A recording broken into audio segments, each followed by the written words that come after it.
The show where there are no penalties, nothing is offside, and everything is fair game. This is The Gloves Are Off.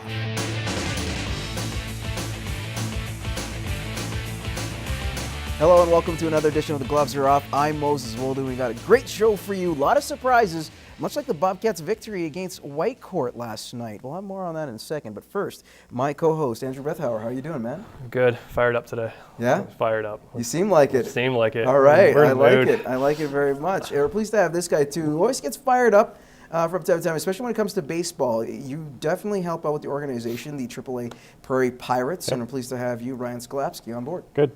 Thanks for having me back. All right, we're going to kick this off with the Lloydminster Bobcats. And what can you say? This is a team that was down 1-0, and it kind of seemed like, all right, here we are again. This is a team that's struggling with goals or blowing leads, whatever you want to throw at them. And then all of a sudden, win Game 2, win Game 3 in a close matchup, and then blow the Whitecourt Wolverines out of the water in Game 4 to take the series 3-1. Are you surprised, especially with the offensive output they put out by their rookies, no less? Ryan? I was surprised they put up 8. I went to Game 1 last Thursday night. It was probably the second or third game I've been at this year. First one after the deadline, after they unloaded all the 20-year-olds, and I was shocked that the rookies played as well as they did. The other thing that surprised me was how well-conditioned I thought they were over Whitecourt. I thought they controlled the play. I thought they outskated them. They got a bad break in overtime when the puck bounced off Green or off the defender and passed Green into the net there. But I was shocked that they put up the amount of offense they did in the series. I feel great because I just wrote a story about how they're close and then they blow out with 8 goals in a game. So I feel great about that.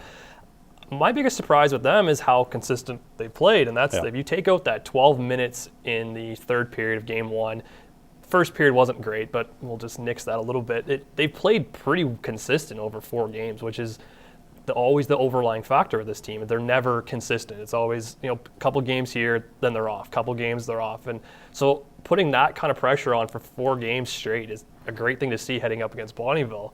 But I hope they can continue that because that's the type of hockey they've been talking about wanting to do all season long. And now you finally see it when playoffs are here.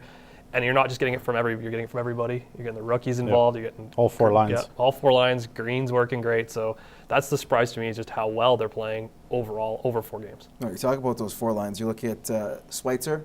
You also throw in other guys like role players like Latowski. They're pitching in. They're getting goals. They're finding ways. Taylor Allen's another guy who's starting to find his scoring skates a little bit there, stick. So everything's working out.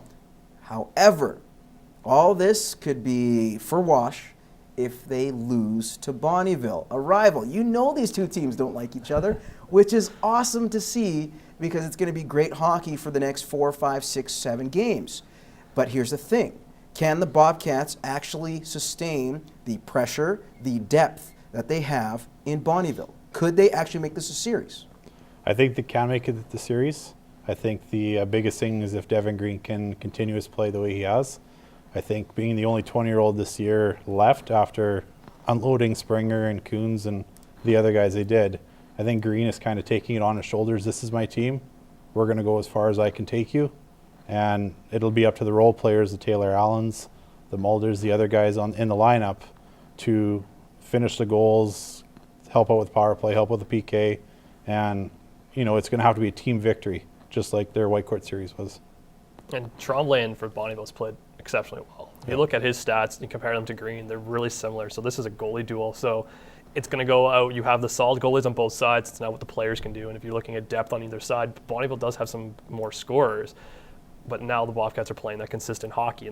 But it's a wash then. By the way you make it sound, it looks like the goaltenders are a wash because they're both excellent. Yeah. Green's great. Tremblay has been fantastic since joining the Bonnyville Pontiacs. Okay, outside of that, do they have what it takes? Do they have the lines that could match up with Bonnyville? Yes or no? I don't see it. I think the Bonnyville that's playing right now and has been playing since halfway through the regular season is a different team than what they were at the beginning of the year.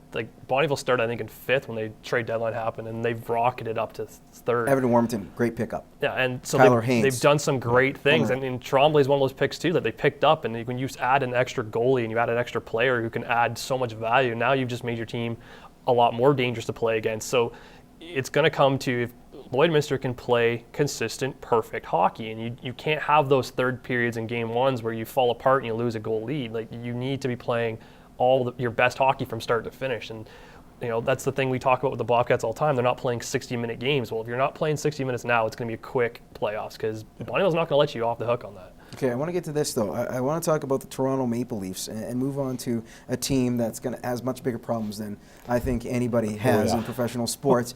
It is remarkable how much of a train wreck they've become this season, particularly Peter Horachek now giving, or at least putting Nazem Kadri as a healthy scratch.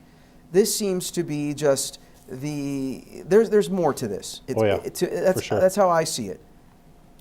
Is this a guy that really needs to be the whipping boy of the team? Because there's a few guys I could think of that could be. There's about 4 or 5 there. you can. Exactly. So do you think Peter Horachek maybe overstepped his bounds by even making this public that they were sitting him out for a game and the whole thing that just kind of followed from it? Kadri reminds me a little bit of Evander Kane minus the Vegas shot with the $1 million or whatever he had in his Twitter picture there.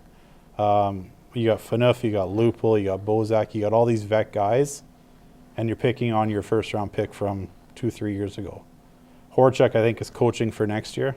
He's trying to impress Nonis. He's trying to lay down the law, and, I want this job. I don't want the interim tag on my name anymore. I want to be the full-time head coach of the Toronto Maple Leafs. And I think he's going about it the wrong way when there's some vet guys that are, for lack of better terms, mailing it in for the rest of the year. And there's also talk that Kadri is going to be the first-line center next year. So now you have your potential first-line center butting heads with your potential first coach. There's so much problems in Leafland. Like, I don't know if you can signal a guy out, like, yeah, that's something where, okay, time change, and the guy was late to a meeting 20 minutes. I'm going to say they're probably this is a simple way of saying we're not tanking, just to kind of maybe put the tanking underneath, but what else can you call it? Like, why would you bother to bring that out, especially with all the problems? It's like, here, just throw more to the media. It sounded like this has been a repeat performance, but even so, should he be one that's kind of been thrown into the limelight as a scapegoat? I think what the better way to handle it would have been, here's your fine, put it under the table, donate to a charity, don't even let it hit the media, because the vultures of Toronto are attacking right now. They're swirling. Oh, big time. So don't even let it hit the media, put it under the rugs, like, let bygones be bygones. But yeah, it's just, I'd hate to be a fly on the wall in Toronto right now in the dressing room, because it's chaos. I think you put it the best way you said it. Yeah, you don't need to feed these people more. And by people, I mean the media. Like, you already have the Kessel and the Phaneuf and Lupul and the TSN thing that all happened, and now you're doing this. It's like, it's just adding on to and it. top of that, your team is terrible to begin with. So now you've added so much. It's like they like how, like, the whole thing of, bad publicity is still publicity. Not in this world. Like, I don't understand the reason for throwing a player like that. The season can't end soon enough. We're going to have to take a quick commercial break here, guys. I know there's a lot about the Leafs that gets people boiled up, but unfortunately we're going to have to take a breather in these 2 minutes and switch sports. Talking about the NFL, with free agency kicking off today, some big-name players went off the board. We'll tell you who coming up in just a few minutes.